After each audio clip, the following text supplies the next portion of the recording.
He gestured toward a door marked Staff Only near the front desk. The security guard positioned himself close behind Maya as they walked, as if he expected her to make a run for it. The assistant manager hurried ahead to open the door, revealing a narrow hallway with fluorescent lighting that hummed overhead. Maya kept her chin up as they led her past curious staff members who poked their heads out of office doors. The contrast between the opulent public spaces and these bare-bones back corridors was striking, another detail she filed away for future improvements. They entered a small conference room with a rectangular table surrounded by mismatched chairs. A whiteboard on one wall displayed staff schedules and occupancy forecasts. The window blinds were drawn, giving the room a claustrophobic feeling. "Please, have a seat," Reeves said, indicating a chair at the far end of the table. Maya took it, placing her messenger bag on her lap. The security guard positioned himself by the door, while the assistant manager, whose name tag read Heather, sat directly across from Maya, a notepad and pen at the ready. Reeves remained standing, looming over the table. "Now then, Ms. Walker, if that is indeed your name, perhaps you'd like to explain your unusual interest in our display cases." Maya folded her hands on the table. "I'm interested in history. Your hotel has a fascinating past, and I wanted to learn more about it. That's not unusual behavior for a hotel guest." Heather scribbled something on her notepad. Reeves smiled thinly. "What brings you to our hotel, Ms. Walker? Business or pleasure?" "A bit of both," Maya answered truthfully. "I travel frequently for work, and I like to stay at historic properties when possible." "And what exactly is your work?" Reeves pressed. Maya considered her answer. "I'm in real estate investment focused on hospitality properties." Reeves and Heather exchanged glances. "That's interesting," Reeves said slowly. "Because our security team reports that you spent an unusual amount of time examining our display cases, particularly those containing valuable items. You were seen taking photos of security features. You explored staff-only corridors, and you've been asking questions about the hotel's operations that go beyond typical guest curiosity." "I took no photos of security features," Maya corrected calmly. "I did take a few photos of the architectural details in your lobby and the garden view, which I believe is allowed. As for my questions, I'm naturally curious about well-designed spaces. It's part of my professional interest." The security guard shifted by the door. "Sir, she was looking at the camera placements." "I saw her." Maya turned to look at him directly. "I was admiring the crown molding, which happens to be near one of your cameras." "That's not a crime." "Let's cut to the chase," Reeves said, placing his palms flat on the table and leaning forward. "We have valuable items on display in this hotel. Items that would be easy to pocket for someone with the right knowledge of our security systems. Items that would fetch a nice price from the right buyer. A buyer who might be interested in real estate." The implication hung in the air. Maya took a deep breath, fighting to keep her expression neutral despite the anger building inside her. This was beyond normal. Caution or even typical bias, they were openly accusing her of criminal intent based on nothing but her appearance and their own assumptions. "Are you suggesting I came here to case your hotel for a robbery?" she asked, her voice steady despite her rising indignation. Heather looked uncomfortable, but Reeves didn't flinch. "I'm suggesting that your behavior has raised reasonable suspicions, and as the manager of this establishment, it's my duty to investigate. Now perhaps we can clear this up quickly if you'd allow our security team to check your bag." Maya clutched her bag closer. Inside were her laptop, phone, wallet, and most importantly, confidential documents about the hotel acquisition. Documents that would immediately reveal her identity and make this entire confrontation even more awkward than it already was. "I will not consent to a search of my personal belongings," she said firmly. "You have no right and no cause. I've done nothing wrong." Reeves straightened, his expression hardening. "In that case, I'm afraid we'll need to involve the authorities. Hotel policy is quite clear about suspicious persons." "Please do," Maya replied, surprising him. "I'd welcome the opportunity to file a formal complaint about being profiled and harassed as a paying guest in your establishment." Her calm confidence seemed to unsettle Reeves for the first time. He exchanged another glance with Heather, whose pen had stopped moving across her notepad. "Ms. Walker," Heather spoke up, her tone more conciliatory than Reeves's had been. "Perhaps there's been a misunderstanding. If you could just help us understand why you've been so interested in our security measures." "I haven't been," Maya interrupted. That's an assumption you've made based on what exactly? The fact that I spent time in your museum? That I asked questions about the hotel's history? Or is there another reason you find my presence here suspicious? The question hung in the air. None of them were willing to say aloud what was painfully obvious, that a casually dressed black woman examining expensive items triggered their suspicion in a way that a white guest doing the exact same things would not. Have the silence stretched uncomfortably until it was broken by a knock at the door. The security guard opened it to reveal Zoe from the front desk, looking nervous. Sorry to interrupt, Mr. Reeves, but there's a situation at the front desk that needs your attention. Reeves frowned. I'm in the middle of something important here, Zoe. Can't Thomas handle it? It's the Williamson Group check-in, sir. They're asking for the upgrade you promised. But the system isn't showing it. Mr. Williamson is quite upset and asking for you specifically. Zoe's eyes darted to Maya and back to Reeves, clearly curious about what was happening. Reeves sighed dramatically. Fine, I'll be right there. He turned back to Maya. Don't go anywhere. This isn't resolved. After Reeves left, the tension in the room shifted. The security guard remained by the door, but his posture was less rigid. Heather tapped her pen against the notepad, looking increasingly uncomfortable with the situation. Can I get you some water? She offered, seeming eager to break the silence. No, thank you, Maya replied. Then, deciding to test the waters, she added, Has Mr. Reeves worked here long? Heather hesitated before answering. About 8 months. He was brought in by the management company after our previous manager retired. And how do the staff feel about his leadership? The security guard coughed pointedly, and Heather shot him a warning look before replying carefully, Mr. Reeves has implemented many changes to improve efficiency. Maya noted what wasn't being said. I see, and have there been other incidents like this one during his tenure? Heather's eyes widened slightly. I'm not sure what you mean. I think you do, Maya said gently. Has Mr. Reeves accused other guests of suspicious behavior? Particularly guests who look like me? The question hung in the air. The security guard shifted uncomfortably and Heather's cheeks flushed. We treat all guests with respect, she said automatically, but her eyes didn't meet Maya's. Of course, Maya nodded. And yet here I am in this room being treated like a criminal because I showed interest in your hotel's history and architecture. Before Heather could respond, the door opened again and Reeves returned looking irritated. The Williamsons are settled, he said to no one in particular. Now where were we? He pulled out his phone. Miss Walker, since you refused to cooperate voluntarily, I've taken the liberty of calling the police. They should be here shortly to help us resolve this situation. Maya raised an eyebrow. You called the police because a guest looked at your display cases? I called the police because a person displaying suspicious behavior refused to cooperate with a reasonable security inquiry, Reeves corrected. They'll be here in about 15 minutes. Perfect, Maya said, reaching for her phone. That gives me just enough time to make a call of my own. Reeves frowned. To whom? To my lawyer, Maya replied calmly. And then to the current owner of this hotel, who happens to be a close associate of mine. I'm sure they'll be very interested to hear how management is treating guests these days. For the first time, Reeves looked uncertain. You know the owner? Quite well, Maya said, allowing herself a small smile. She pulled out her phone and dialed a number, putting it on speaker so they could all hear. A woman's voice answered after 2 rings. Maya, I thought you were doing your undercover hotel visit today. I am, Lisa, Maya replied, watching Reeves's face. I'm currently sitting in a back office at the Grand Aurora, where the manager has called the police because he thinks I'm planning to rob the place. There was a moment of stunned silence on the other end of the line. He did what? You heard me correctly, Maya continued. Apparently examining the hotel's historical displays while being black constitutes suspicious behavior worthy of police intervention. Lisa's voice was sharp with anger. Put this manager on the phone right now. Maya held the phone out toward Reeves, whose face had gone pale. She'd like to speak with you. With a shaking hand, Reeves took the phone. This is Philip Reeves, hotel manager. To whom am I speaking? This is Lisa Chen, senior partner at Chen Goldstein and Associates and legal counsel to Horizon Hospitality Group, came the clipped response, loud enough for everyone in the room to hear.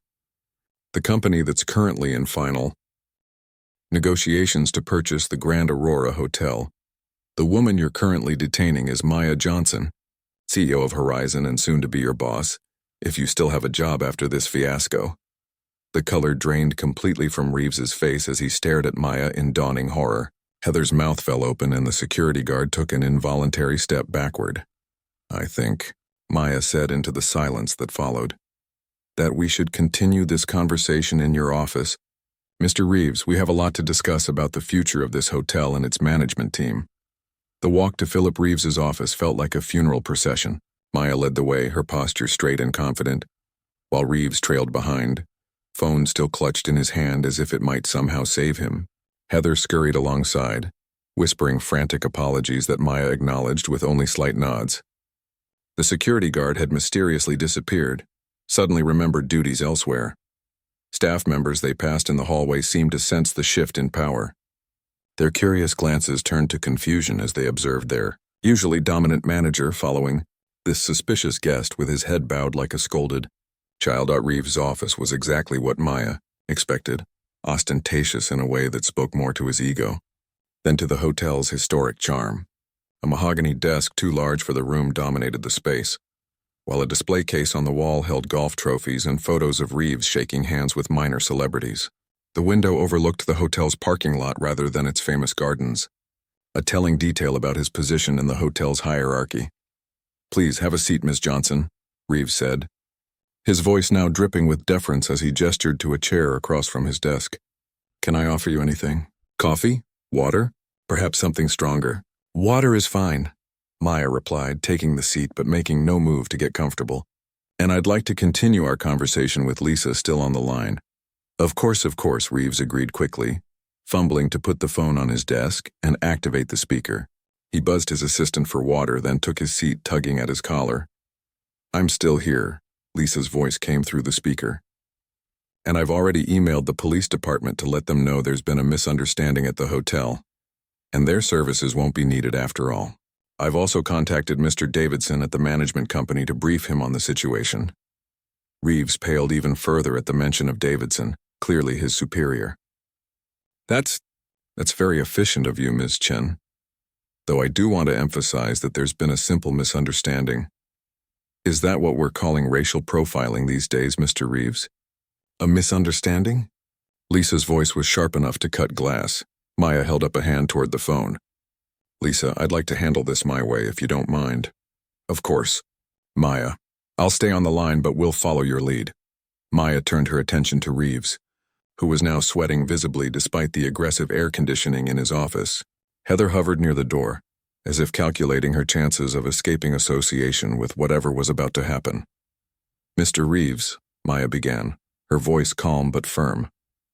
"I'd like you to walk me through exactly why I was singled out for suspicion today. And I want the truth, not the sanitized version you're already crafting in your head." Reeves cleared his throat. "Miss Johnson, I want to assure you that this had nothing to do with— we have protocols for security concerns and—" "Stop," Maya interrupted. "I'm not interested in corporate speak or your attempt to avoid a lawsuit. I want honesty. What specifically triggered your security team to monitor me? What actions of mine were deemed suspicious?" A young woman entered with a tray of water glasses, glancing curiously at the tense scene before quickly retreating. Reeves took a long sip from his glass, clearly stalling. "We received reports that you were examining the display cases very closely," he finally said. "So were at least a dozen other guests I observed during my time there," Maya countered, many of whom had their faces practically pressed against the glass. None of whom were approached by security. What else? "You were asking unusual questions about the hotel operations. I asked how old the building was, and whether the original architectural features had been preserved during renovations," Maya corrected. "Basic questions that any historically minded guest might ask." "Try again." Reeves squirmed in his seat. "You were—" "Taking notes on your phone." "I was responding to work emails. As were many business travelers in your lobby. Next." The back and forth continued, with each of Reeves's justifications crumbling under Maya's calm but relentless questioning. With each exchange, it became increasingly clear that the only real suspicious behavior was Maya's presence as a casually dressed black woman in a luxury space. Heather, who had been silent throughout the exchange, finally spoke up. Mr. Reeves instructed us last month to keep special watch on certain types of guests who don't fit our typical client profile, she said quietly. Those were his exact words in the staff meeting. Reeves shot her a look of betrayal. That is completely out of context, Heather. I was talking about watching for signs of intoxication or inappropriate behavior that might disturb other guests. No, you weren't, Heather said, her voice gaining strength. You specifically mentioned younger people in casual clothes who don't look like they can afford our room rates. You told front desk staff to ask for additional ID from guests who don't match the credit cards they present. You instructed security to monitor individuals who spend too much time looking at the artwork instead of enjoying the amenities they paid for. She looked at Maya directly. It was clear to everyone what you meant, even if you never used explicit language. Maya nodded, not surprised but still disappointed. Thank you for your honesty, Heather. That's consistent with what I experienced throughout the hotel today. Different standards of service and scrutiny based on appearance. Through the phone speaker, Lisa could be heard typing rapidly. I'm documenting all of this, Maya. This is textbook discrimination. That is absolutely not the case, Reeves protested, a hint of his former arrogance returning. We apply the same standards to all our guests. The Grand Aurora has a reputation to maintain. Our clientele expects a certain environment, a certain level of whiteness? Maya suggested quietly. Reeves flushed. That's not what I was going to say. But it's what you meant. Maya leaned forward. Mr. Reeves, I've spent the past decade building a hotel group known for excellence and inclusivity. I've restored historic properties across this country and turned them into destinations that honor their past while creating spaces where everyone feels welcome. The Grand Aurora will be no different. With all due respect, Ms. Johnson, Reeves said, his tone suggesting no respect at all, this hotel has a particular clientele with specific expectations. Our long-term guests appreciate our traditional approach to service and security. Your traditional approach just led you to accuse the hotel's new owner of criminal intent, Lisa pointed out through the speaker. I'd suggest that approach might need updating. Maya stood up and walked to the window, looking out at the parking lot filled with luxury cars. When she turned back to face Reeves, her expression was resolute. Here's what's going to happen next, she said. I'm going to continue my stay here as planned, under my own name this time. The acquisition will proceed as scheduled, and we'll take ownership next week. Between now and then, I expect no communication about this incident to any staff members or guests. This is a personnel matter that we'll address appropriately once the transition is complete. Reeves's relief at not being immediately fired was palpable. Of course, Ms. Johnson. I appreciate your discretion and professionalism. I assure you, this kind of misunderstanding won't happen again. You're right about that, Maya agreed. Because starting next week, we'll be implementing comprehensive changes to ensure the Grand Aurora lives up to its potential as a truly world-class hotel where all guests are treated with equal respect. She turned to Heather. I'd like a tour of the staff areas, please. I want to see the working conditions, meet the team members, and understand how things operate behind the scenes. Heather nodded eagerly. Of course, Ms. Johnson, right away. Reeves stood up quickly. I'd be happy to conduct that tour myself. That won't be necessary, Maya replied. I'm sure you have police officers to on-call and important matters to attend to. Heather can show me around. Actually, Lisa interjected through the speaker. Maya, before you go on that tour, can we discuss the press release about the acquisition? The communications team needs your approval on the final draft. Maya smiled, recognizing Lisa's strategic move to emphasize the inevitability and public nature of the ownership change. Of course, Lisa. Mr. Reeves, would you excuse us? Perhaps you could ensure my belongings are moved to the presidential suite, since I'll be staying there for the remainder of my visit. Reeves's face twitched at the instruction. The presidential suite is currently occupied by... I'm aware it's occupied by the Davidsons, who aren't arriving until tomorrow, Maya cut in smoothly. I reviewed the reservation system before my visit. Please make the necessary arrangements. Defeated, Reeves nodded stiffly and left his own office, closing the door behind him with exaggerated gentleness. Once he was gone, Heather let out a long breath. Ms. Johnson, I see. Cannot tell you how sorry I am about what happened. Many of us have been uncomfortable with the direction Mr. Reeves has taken, but jobs are scarce and Maya held up a hand. I understand workplace dynamics, Heather. I'm not here to punish staff for following problematic leadership.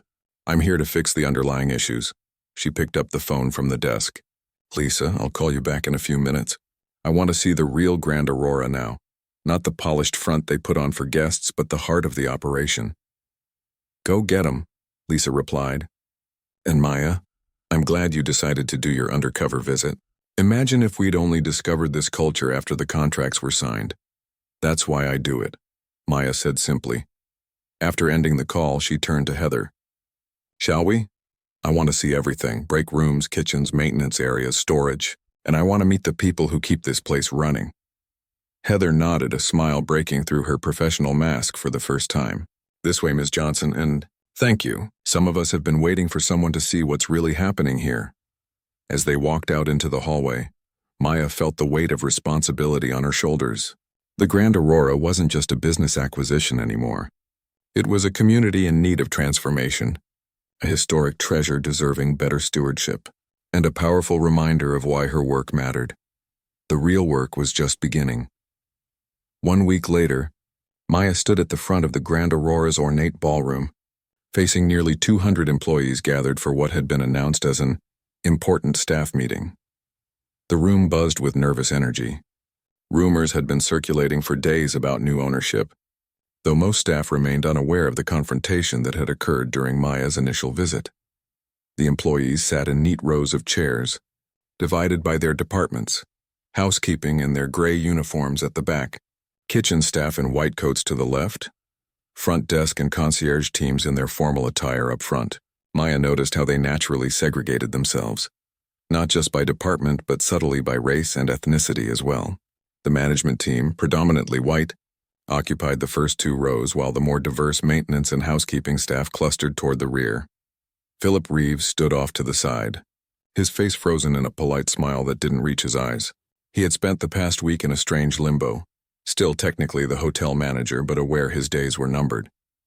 To his credit, he had followed Maya's instructions not to discuss the incident, though his demeanor toward her had cycled between excessive deference and barely concealed resentment. Maya wore a tailored burgundy suit today, a deliberate choice that balanced professionalism with a bold statement of presence. She wanted to establish from the start that she wouldn't be hiding who she was or dimming her light to make others comfortable. Good morning, everyone, she began, her voice carrying easily through the high-ceilinged room. For those who don't know me yet, I'm Maya Johnson, CEO of Horizon Hospitality Group. As of 9 o'clock this morning, we have officially completed the acquisition of the Grand Aurora Hotel. A murmur rippled through the crowd. Some faces showed worry, others hope, most simply uncertainty about what this change meant for their livelihoods. I want to start by assuring you that Horizon doesn't acquire properties to strip them down or replace their staff. We invest in historic hotels because we believe in preserving their legacy while helping them evolve to meet modern expectations. The Grand Aurora has a proud history spanning nearly a century, and many of you have been instrumental in maintaining its reputation for excellence. Maya paused, letting her gaze move across the room, making eye contact with as many people as possible. However, excellence isn't just about the quality of our sheets or the polish on our fixtures. True excellence in hospitality means creating an environment where every guest feels valued, respected, and welcomed, regardless of what they're wearing, what they look like, or how they arrived at our front door. Several staff members shifted uncomfortably in their seats. A few exchanged knowing glances. Some of you may have heard that I spent 2 days here last week experiencing the hotel as a guest before revealing my identity. I did this because I believe the true measure of a hotel isn't found in boardroom presentations or financial statements. It's found in how real people experience our service in real situations. Maya stepped out from behind the podium, moving closer to the staff. What I experienced was a hotel with stunning architecture, rich history, and dedicated employees. But I also experienced troubling inconsistencies in how different guests were treated, based on assumptions about who they were or whether they belonged here. The room had gone completely silent now. At the back, Heather caught Maya's eye and gave a small, encouraging nod. I was personally accused of suspicious behavior and potential theft, simply for showing interest in the hotel's historical displays. I was watched, followed, and ultimately confronted by management because I didn't fit someone's idea of what a Grand Aurora guest should look like. Gasps and whispers broke out. Staff who hadn't heard about the incident looked shocked, while others who had witnessed parts of it looked down at their hands. In the front row, a few managers glanced nervously at Reeves, whose face had turned an alarming shade of red. "I'm not sharing this story to embarrass anyone or to seek sympathy," Maya continued. "I'm sharing it because it reflects a culture that we need to address honestly if this hotel is going to thrive under new ownership. The Grand Aurora cannot be truly grand if its grandeur is only extended to certain types of people." She walked slowly along the front row, making her next points with careful emphasis. "Starting today, we're implementing comprehensive changes to ensure that the Grand Aurora becomes a model of inclusive excellence. These changes will include revised service standards, extensive staff training, and a clear accountability system for treating all guests with equal respect and attention." Maya gestured to a diverse group of people seated to the right of the stage, her core team from Horizon, brought in to help manage the transition. "My colleagues will be working closely with each department over the coming weeks to identify areas for improvement and to listen to your insights. You are the heart of this hotel, and many of you understand its challenges and potential better than anyone. We want your input, your honest feedback, and your partnership in this transformation." A tentative hand rose from the middle of the room. It belonged to an older man in a doorman's uniform. "Yes?" Maya acknowledged him with a warm smile. "Ms. Johnson, I've worked here for 26 years, he said, his voice steady but cautious. "Through 3 owners and 7 managers. Each time we hear about big changes coming. But for folks like me down at the bottom of the ladder, nothing really changes except maybe our uniforms get different buttons." "How will this be different?" It was a fair question, and Maya appreciated his directness. "That's an excellent question, Mr. Washington. George Washington," he said with the weary smile of a man who had heard every possible joke about his name. "Everyone calls me Wash." "Thank you for your candor, Wash. The difference this time is that we're not just changing uniforms or adding new amenities. We're changing the fundamental culture of this hotel, starting with its leadership structure." Maya turned slightly to address the entire room again. "Effective immediately, we're implementing a more diverse management team that better reflects our staff and our guests. We're introducing a mentorship program to help staff members advance within the organization, regardless of their background. And perhaps most importantly, we're establishing clear metrics for inclusive service that will be part of everyone's performance evaluation, from the newest housekeeper to the general manager." She paused, then added, "Speaking of which, I'd like to announce our new general manager, who will lead the Grand Aurora through this transition and beyond. Heather Davis has demonstrated not only exceptional operational knowledge, but also the moral courage to speak up when she witnessed unjust treatment. Those are precisely the qualities we value in leadership at Horizon." All eyes turned to Heather, who looked stunned by the announcement. A spontaneous round of applause broke out from the housekeeping and maintenance sections, quickly spreading throughout most of the room. The management team's reaction was more muted, with several exchanging concerned glances. Reeves's face had gone from red to ashen. He took a half-step forward as if to object, then thought better of it and remained silent. Maya gestured for Heather to join her at the front. Still looking shocked, Heather made her way to the stage. I don't know what to say," Heather admitted as she reached Maya's side. "Thank you for this opportunity and your trust." "You earned it," Maya told her quietly before turning back to the staff. "I know change can be uncomfortable and even frightening. Some of you may be wondering if there's still a place for you in the new Grand Aurora. The answer is yes, if you're willing to embrace our vision of inclusive excellence. We're not looking to dismiss employees. We're looking to develop them." She scanned the room, noting the mix of emotions on display: hope, skepticism, worry, relief. "That said, I want to be transparent about our expectations. Discriminatory behavior of any kind will not be tolerated, regardless of intent or seniority. We will provide every resource and opportunity for growth, but we also require commitment to treating every guest and colleague with dignity and respect." Maya gestured to a stack of folders on a table near the stage. "In those packets, you'll find details about our transition plan, including the training schedule, new service standards, and opportunities for advancement. You'll also find an anonymous feedback form. We genuinely want to hear your concerns, your ideas, and your experiences. She checked her watch.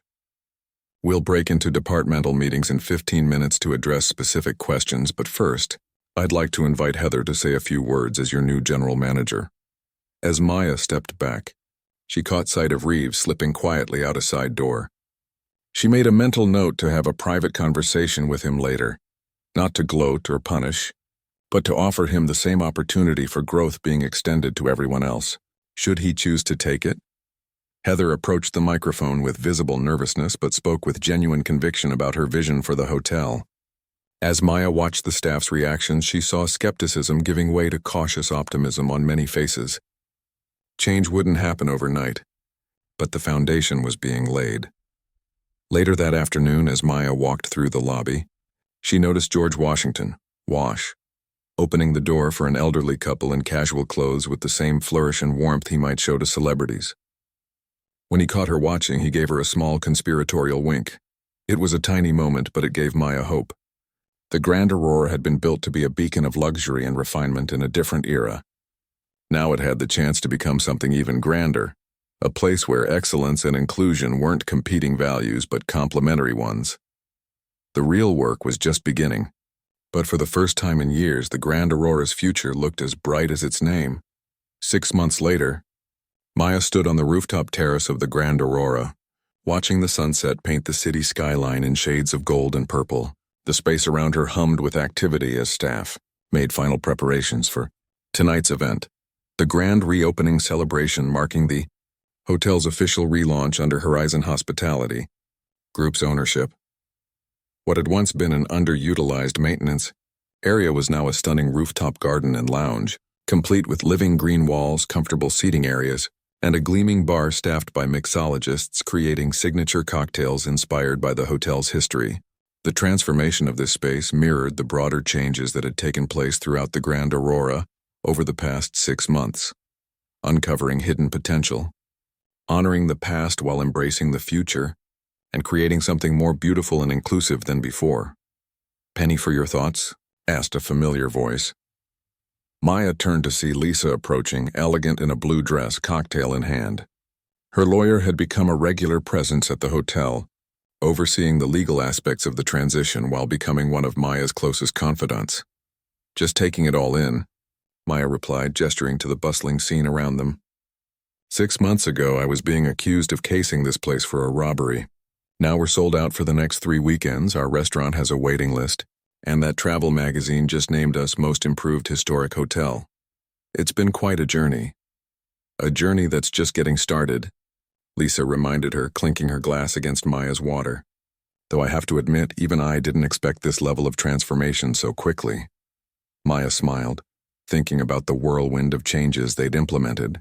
The first month had been the hardest, auditing every department, identifying problematic policies, and making difficult personnel decisions. Philip Reeves had ultimately declined the opportunity to remain with the hotel in a different capacity, choosing instead to take a position at a more traditional establishment in another state. Several other managers had followed him out the door, either unwilling to adapt to the new culture or simply too embedded in the old ways to change effectively. But for every departure, there had been multiple stories of growth and transformation, like Zoe from the front desk, who had initially been defensive about her treatment of Maya during check-in, but had blossomed under the mentorship program, eventually becoming a guest relations supervisor, known for her warm, personalized service to all visitors. Or Jorge from housekeeping, whose innovative ideas for improving efficiency had gone ignored for years, but were now being implemented throughout the Horizon portfolio. Ms. Johnson, a young staff member, approached, clipboard in hand. "The first guests are arriving downstairs. Heather asked if you'd like to greet them in the lobby or wait until your speech." "I'll head down now," Maya decided. No one should have to wait to be properly welcomed. As she and Lisa made their way to the elevator, Maya's phone buzzed with a message from her assistant. "Reporter from Hospitality Today arrived early. Wants to see you before the event if possible." Maya had given very few interviews about the transformation of the Grand Aurora, preferring to let the results speak for themselves. But Hospitality Today was the industry's most respected publication, and their interest signaled that the changes at the hotel were being noticed far beyond the local market. I'll handle the reporter, Lisa offered, reading the message over Maya's shoulder. Give you time to work the room before your speech. No, I think it's time to tell our story more publicly, Maya decided. But thank you. The elevator doors opened onto the lobby, which had undergone its own remarkable transformation. The basic architecture remained the same. The marble floors, grand columns, and crystal chandeliers that had first caught Maya's eye. But the space now felt alive in a way it hadn't before. Gone was the stuffy, museum-like quality that had made guests feel they needed to whisper or watch their step. Instead, the lobby buzzed with genuine energy. A diverse mix of guests lounged in comfortable seating areas or worked on laptops at the new communal table. A small pop-up gallery featured works by local artists, with a portion of all sales benefiting arts education in underserved communities. At the center of it all stood the beautifully restored display cases, now rearranged to create a more interactive historical exhibition about the hotel and the city it had grown with. Wash stood at his post by the door, resplendent in the new uniform he had helped design as part of the staff committee. When he spotted Maya, his face lit up with a grin. "Evening, boss lady," he greeted her, using the nickname that had somehow stuck despite Maya's insistence that she preferred to be called by her name. "Big night, huh?"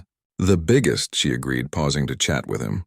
In the month since the ownership change, Wash had become something of an unofficial historian for the hotel, sharing stories of its past with both guests and new staff members. His intimate knowledge of the Grand Aurora's history had proven invaluable during the renovations, helping the design team preserve meaningful details while updating outdated spaces. "Proud of what we've done here," he said, glancing around the lobby. "My grandson's bringing his college friends by later tonight. Never thought I'd see the day when I'd be excited to show this place off to family." Before Maya could respond, Heather approached, looking composed and confident in her role as general manager.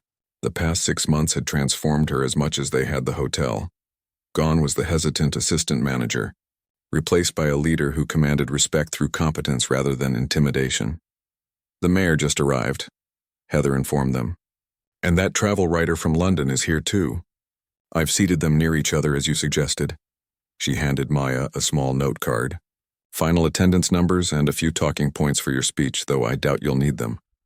Maya scanned the card, impressed as always by Heather's thoroughness. "Perfect, thank you. How are we doing on the community tickets?" One of Maya's initiatives had been to reserve a portion of tickets for tonight's event for community members who would never typically access a space like the Grand Aurora. Local teachers, small business owners from underrepresented groups, and arts organizations. She wanted to send a clear message that the hotel's new chapter would include meaningful connections with the broader community, not just wealthy tourists and business travelers. "All arrived and checked in," Heather confirmed. "The culinary students you invited are already getting a behind-the-scenes tour of the kitchen from Chef Luis." As if summoned by the mention of the kitchen, a server appeared with a tray of appetizers, Chef Luis's modern interpretations of dishes from the hotel's original 1930s menu. The young woman offering the tray moved with confidence between guests. Her warm smile and easy conversation, a testament to the new service culture that emphasized authentic connection over rigid formality. Maya took a moment to observe the growing crowd in the lobby. What struck her most wasn't just the diversity of the guests, though that was notable, but the genuine way they interacted with each other and with the staff. There was a warmth to the space that no amount of luxury furnishings or expensive art could create on their own. "The reporter is waiting in the library when you're ready," Heather reminded her gently. Maya nodded and made her way through the lobby, stopping briefly to greet several guests and staff members. When she entered the library, now reimagined as a cozy reading room and quiet workspace, she found a young woman with a notebook waiting.